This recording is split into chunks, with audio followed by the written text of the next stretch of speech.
Hey, this is Heidi Lynch. And I'm Perry Voss. And this is Avocado Toast, the series podcast. Our web series was inspired by our real life experiences, The great ones and the heartbreaking ones. And our podcast series is inspired by the community around us, the people we collaborate with, the people who lift us up, the people who listen when things aren't going so well and celebrate when things are. And in our podcast, we wanted to reach out and chat with other artists and creators to find out what makes them tick, what inspires them, what drives them, what brings them joy. We hope that they inspire you as much as they inspired us. Enjoy. Today, Heidi chats with actor and filmmaker Scott Cavalheiro, who plays Hunter on Avocado Toast, the series. Hi, Scott. Oh, hi. Hi, how are you? I'm good. I'm not as matching my background as you are with those baby blues. Thank you so much. I had my first Zoom call back like 20 minutes ago. It was very awkward, but I brought out all the stops. I put some shit on my face. It's a rare thing. Tried to match my eyeballs. How'd the audition go? I don't know. It was my first one. Everyone's been doing them and talking about how horrible they are, but I was actually just like, I was in the comfort of my own home. I had some pictures around me that helped me with the thing I was doing. And I did one the other day for Naked News, and it went really well.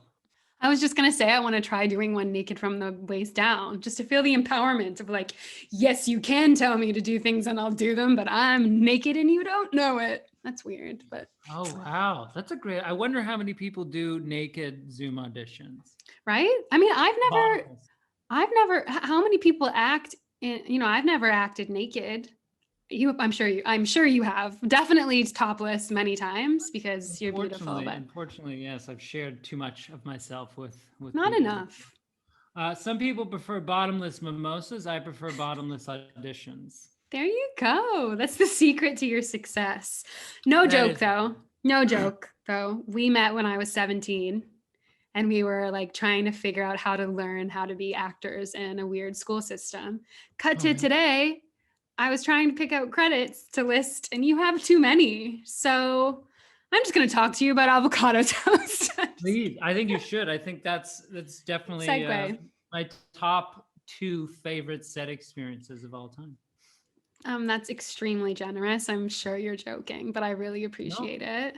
No, I do really want to talk to you just because Christmas is upon us and because Perry is obsessed with Christmas movies. So she'll appreciate this. What was Christmas with the View like? What was shooting that like? That actually was, I think that was my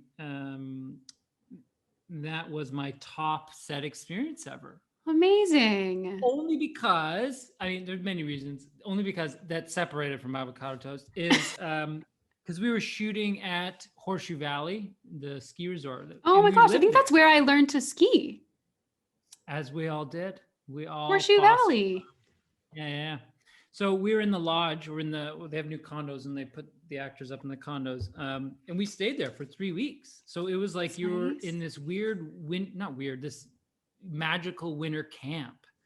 And every day you wake up and you walk to set because literally you go down from your condo and you're there. You're on the ski hills or you're in the resort or wherever we're shooting. And I knew Caitlin Lieb, who I played opposite of. I'd worked with her 10 years prior on like a Sony commercial. And so it was and I hadn't seen her for 10 years. So it was like so nice to rekindle that. The entire production was amazing. I mean, Vivica A. Fox is one of the most hilarious people you can ever meet. She was there. And then there were some great, substars like Jess Walton and whatnot. And they were just so, they're so vulnerable. They're like these, when you meet people and they have like, you could be talking to them about avocados and they could be like tearing up. They'd be like, they're just so nice. Aww. People were so vulnerable. And I was like, oh my God, I can't wait to film with them. My question too, for people who don't know this about Scott, because you haven't had him on your set, Scott is like a master of play. He never does anything the same way twice. He brings so much creative energy to everybody. So my question is like, what was playing like on that set? Were people into playing? Do people take things really seriously? Like, what was the vibe? On Christmas with the View? Yeah. Well, that one was, it's sort of by network basis. And also if the creatives are egoless, really. Mhm. I think when it comes to, working on projects like with you guys are so egoless that you are so open to ideas and improv and also different takes on things. So that makes our job amazing, as you know. And then on Christmas with a View, I lucked out on that as well. There's a lot of that movie is actually improv because when we shot it, it had a tentative deal with Netflix, but it didn't have a network that's confined to, if you go to Hallmark, you can't say the word God, you can't do this, you can't do that. If you go with Up TV, there's also different constraints. If you go to Lifetime, there's different Interesting. constraints. With Netflix, it's kind of, you almost have free reign, and they didn't even give us any feedback on notes or anything. They just apparently passed through the script once. They're like, it's good, do your own thing. And the Wow. director, Justin Dyke, who's then became a really good friend, he was so good. He again, another guy who doesn't have an ego, and he's like, yep, that's better than anything I could think of. So let's move on. Aw, that's so sweet. Yeah, it was Yeah. the best part. Like, you hear people saying that a lot of directors do say that like 90% of the job's casting. Um, with Avocado Toast specifically, I mean, we had written those parts for those actors 9 times out of 10. So we, as much as it is us being like generous and egoless, we were also depending on you guys. We were like, we know they get this. We know they see inside our brains as we learn how to write. But like, obviously we had full trust with like you and Mag and stuff like that, because you'd been a part of it for so long. Like, you shot the trailer with us. So did Right. Micah Harper. Then she got recast with Nilu Honda, which we were so happy about. But we'd written the part for you, and we knew that you were going to make it better than anything we could think of. So thank you for that. That's very sweet. Arguably very dicey to put that in my hand. It could have went two ways, and I think it went in the middle. It's a fine line, but we were on that line. We walked that tightrope, and I think we got gold. It's funny. I remember just checking in with Sam every take, and I'd be like, is she okay with what I just did? Because Sam, she's kind of stone-faced, right? And she's so focused. Yeah. And she'll be like watching the monitors and go, cut. That's great. We're gonna move on. And I'm like, are you sure? Because I said some pretty racy stuff there, or like that was very weird. She's like, yeah, it'll come together. I know. I think every time she was like, that's what Heidi and Perry want. So yep, we're good. We're moving on. Yeah, no, there's so many things that we still didn't even get to use yet that I'm sure Perry's prepping for some meme to use one day. Oh my God. But yeah, no, it was amazing. It was amazing. I would also love to just briefly chat about something that people might not know about you or might know about you, but you also do a lot of work behind the camera, and you have a production company called Stain Tie. There are many projects to talk about, but because Avocado Toast, the series, is so focused on amplifying the female voice, and because I love your wife, I would really like to hear about who is Hannah a little bit, and what that experience was like creating with your real life partner. Well, first off, everything that is Stain Tie is because of Claire. And I came in at, the last moment at the 11th hour to be part of the company. And I think really it's just sort of a bias because we're married that I'm allowed to still work with her. But who is Hannah was interesting because I think Claire and I maybe we were dating for about a year at the time. And no, not even. Wow. Because that was 2013. And she had this story that was loosely based on her experience of meeting her biological father for the first time. And she had written it with comedian John Hastings, who is just a treat. Very, very funny guy. And she sort of said, hey, do you want to produce this? And I was like, yeah, I mean, no problem. Of course, I'll do it. Having no idea what to do. And we pulled it all together. As you know, things just magically come together when everyone is working towards the same goal. And Claire was at the helm, just so knowing what she wanted to do with it. And she just entrusted the right people Mark O'Brien being the director, and everything down to casting Rachel Wilson, casting everyone in it was just, she just knew, she didn't know who she wanted, but she knew what she was looking for, and they were kind of no-brainers when we came up with the cast. And then on set, it was a very overwhelming experience. And I don't know if you've ever felt this on your first day of Avocado Toast, but it was so emotional to see all the moving parts together. It's like breakfast is hot and ready. The camera team is prepping the camera. The lighting team is setting up everything. Claire's in hair and makeup, perfectly on time. Everyone's doing what they should do. And as a producer, it's like you have a moment of silence, which felt like it was forever, where you're like, everything is as it should be. Mm-hmm. And it just, such a incredibly emotional experience. I think I had to step out and I was just getting choked up. I was like, man, this is so amazing that people are coming together and helping Claire realize her story and her dream of doing this. Yeah, I absolutely, I can physically feel that feeling. I had that feeling on our first day too. And it was also such a gift because, as you know, for other experiences like writing, producing, and starring in something, it can be really overwhelming. The producer duties take up your whole life and your whole brain. And I wasn't used to it. I was used to just coming on and being an actor. So it's different. Right. And Perry and I had both gotten very caught up in the stress and all the things that had to be done. And it was the day before shooting. And we kind of just said, Charlie, we both need to just go home for a night and work on our lines and just show up tomorrow morning at a call time. Is that cool? That. Yeah. And he was like, absolutely not a problem. And he, picked up all the balls. I should use a better metaphor. He he just put on all the hats. Put on all the hats, and Sam, our director, led the charge. And when we showed up there, we showed up to this beautifully set decked, lit place with food, and the hair and makeup team were ready for us, and we got to just do I walked home that night being like, oh my God, we're actually going to pull it off. I was just in shock. But yeah, it's beautiful when a group of people can put a project ahead of themselves to achieve this crazy goal that we do for a career. I know it's unbelievable. And things are drastically have changed since a year ago when oh my God, was that a year ago? Yes, it was a year ago. It was a year ago in November. It was a year ago. Wow. That's crazy. Yeah, November 14th, I remember, was my first day, and we were shooting right over here in my living room. Oh, in your home, which is also the set of Mag and Jefferson's house in Avocado Toast.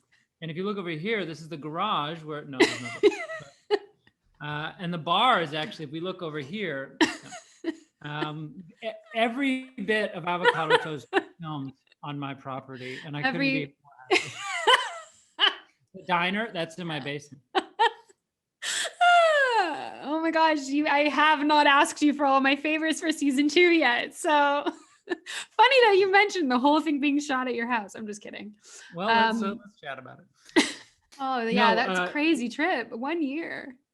Yeah, wild. Super wild. Well, I certainly hope we get to do. You guys get to do a second season. Oh my gosh, me too. We've got some great Hunter moments in store. So, yeah, I cannot wait. Yeah.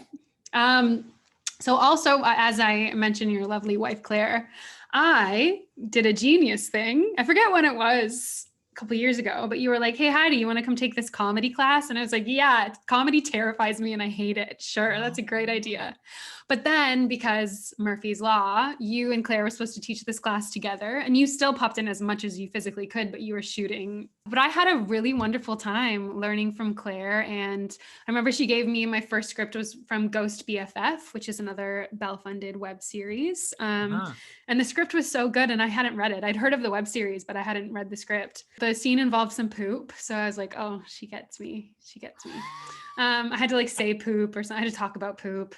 And that was a great experience, but it also it made me appreciate comedians. I put quotations because for me, it doesn't make sense to compartmentalize actors to say that like this is a comic actor, because often I find some comic actors are like the best dramatic actors too, and they don't get seen in that light.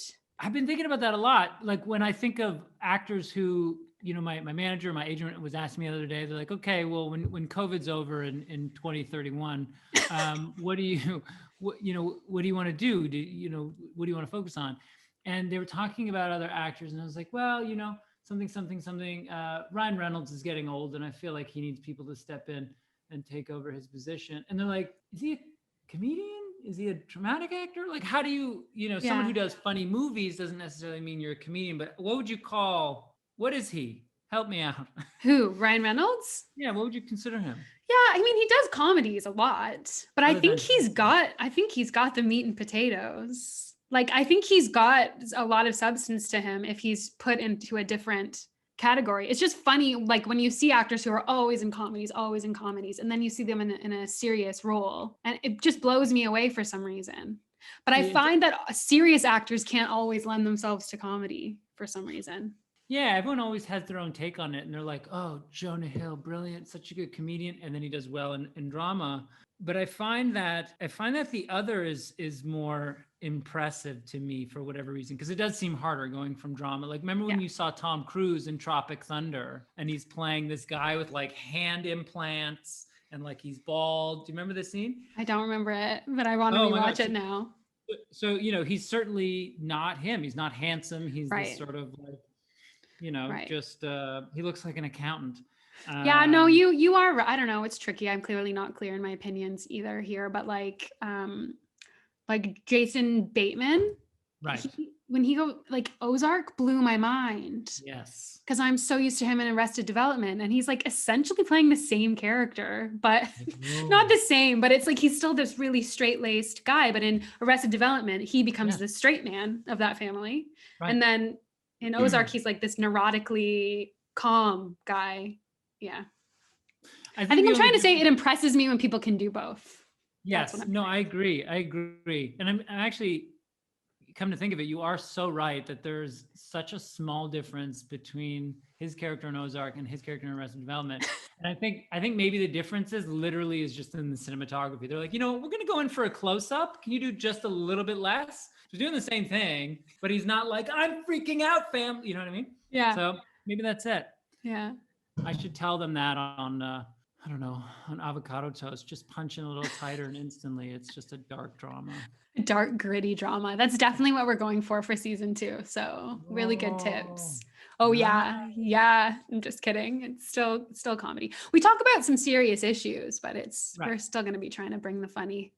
Like always, that's my vibe. I like both. Comedy is so much more fun to me if it's weighted in something real. I think maybe I'm speaking out of line here, but to me, in terms of my taste, gone are the days when you can just make and watch a flat comedy, like just straight up comedy. If it's not addressing, not canvassing some form of world issue on the whole, or has like, it's smarter than it leads to believe. Like, yes. Well, I don't know. Well, I've been watching Cobra Kai. Have you seen that? So I'm like, why am I watching this? It's so bad. And I'm like choking up with the humility of the characters. And like, I just identify with Cobra Kai so much because I'm like, just someone who perceptively has a low sense of, or has been like dealt a bad hand. I'm like, oh gosh, I know what that feels like. And then he just has so many people supporting him, like this kid wanting so bad for him to succeed and to be like the mentor that he dreams of. And it's just like tugging on my heartstrings, but yet the show is bad. I know. Why do I love it? Because I think for me, when I start a show and it's that bad, I have to finish it because I have to figure out if it's so bad it's good or if it's just bad. And it takes me till the end because there'll be a moment where I'm like, oh my God, I think it's so bad it's good. Nope, it's just bad. Oh my God, it's getting so bad. I think it might be good again. And I do always think, I'm like, am I missing something? Like, I'm going to get heat from anyone who's following this who's a queer woman probably, but I tried to watch Ratchet on Netflix and it is so expensive but so bad in my books. I'm Really? like, oh my God. I'm like, I kept being like, is it so bad it's good? Because so many people have said it's good. But I was like laughing hysterically The at the peanut script. gallery from the next room, aka Claire, just Yeah. like she goes, I agree. Oh my gosh, thank you. Agreed. Yes, it's so, and it's when you look at it, I mean, you guys will know when you're like, wow, this thing is expensive. Like It's a big budget, so, like a lot of set pieces and stuff. yeah, and the production design and the color and the sets and the costumes and it's like over like I have no idea what the budget is, but it must be huge. Isn't it just like she's kind of like Mary Kills People, but in a period piece? Like, what is the premise of it? Sort of, it's like One Flew Over the Cuckoo's Nest, the evil nurse Ah, from okay. that. It's her backstory, Nurse Ratchet's backstory. So Ah, it's about like a mental health hospital in the 50s, I right. think. But also it's a mega mansion. And like the doctor's office is like 4 houses huge, but then he's just complaining about how the hospital has no money. And you're like, how are you in a warehouse of an office, but your hospital has no money? Anyways, but many Right. people like it. And I think, the queer representation, the two women that are, the women that are queer on screen, the queer community is dying for representation that they haven't been getting for a long time. I'm like, want it to be good. Want it to be Yeah. good. Yeah. I certainly find that about TV shows that have like such a good message. And I feel guilty saying I don't like them. Yeah. I'm certainly maybe I'm not favorable with certain films and stuff like over the past years, and maybe I shouldn't even name them, but they were movies where they started a movement, and I'm like, I cannot wait to see this film, and I Yeah. love what it stands for, and it's so important that this is content that people are seeing. Yeah. But then I watch it and I'm like, B plus, Yeah. and I think that's fine. I think you don't, as a statement, you can appreciate and love it, but as an artist, you don't have to love the art just because the message is good. So true. And it's Right. so the most satisfying is when the art and the message are like in harmony and it mesh. Then you're like, oh, but not Yeah, everything's going to be like that. And it's so subjective, totally. and everyone's experience of big issues is so different. Totally. So, And did you watch the series Succession? I'm gonna geek out. yes, I did. See, that is a perfect example of, it's almost, in a weird way, it's almost a satire to white privilege, and yet but it's also a show about family and dynamics, and so you can it doesn't, from my perspective, you can sort of watch it from any side of the scope. People can identify with the family dynamics, people can identify with making fun of white privilege, and I'm sure there's people who can identify and be like, I am that rich and I like it, you know Yeah. That but that show, show, that show, like it was the perfect combination of being like, I hate these people and I hate everything they stand for. Why am I so invested in them? yeah. I was so invested. And the music in that show, that's my running track. I listen to the Succession playlist. It's so good. That 2 minutes and 48 seconds, that song, just over and over and Dum, over. dum, yes. Yeah, it's amazing. Yeah, it's very good. Such a good show. Here's a whatever. I feel like I'm taking you off topic, but so Jeremy Strong, who plays Kendall in the show, I watched the final episode of season 1. This is back when season 1 came out, and for those of you who haven't seen it yet, too bad. I'm going to spoil it. Like, you should have watched it by now. After he, he's intoxicated and he runs the kid off the road, or he's in the car with him, the kid dies, and he goes back to his dad, and his dad basically, without even saying it, he just gives him a hug, right? And saying that I'll take care of it for you. But the hug was so ensnaring, like, now you're mine. Anyways, I geeked out. I watched that scene. It was so beautiful. And I knew someone who worked at HBO. I worked with this woman years ago, and who upgraded to HBO. And I emailed her and I said, hey, listen, this is not fan mail, but if you see Jeremy like on set, I think she was part of the marketing department for Succession. And she did like all the interviews and the press kits. And I was like, can you just tell him that if there was a doubt in my mind, which I've had many, that I want to leave this career and pursue something a little bit more stable. He took away any doubt, because if I could feel an ounce of what he felt in that scene, to me, that is success. That would be what I need to achieve in my career. And I'm like, watching that fueled me to want to be better and do better and work on better stuff. And I was just like, I love it, you know? And so that's anyway, nuts. You saying that, because I know you so well, you have that thing. You have that potential, because the thing that I love about Succession is it's so rooted in like deep, huge feelings and tensions, but it is so funny. But you're almost like horrified laughing when you're watching it. You're like, oh my God, this is horrifying. But it's dark comedy. But you have this huge well of that stuff inside of you and are so funny that I feel like if you get a part or a script like that, you will be able to do that thing. That's very cool. That's very kind of you. What you're saying is it's too much. It's overwhelming to hear, but no. I'm rewriting Hunter. Hunter's gonna have some deep angst. His name is gonna be Hunter Wamsgans. The beautiful Hunter is going to have some serious depth season 2. He will have gone through some shit. Yeah. Big daddy issues that he takes out on Patty.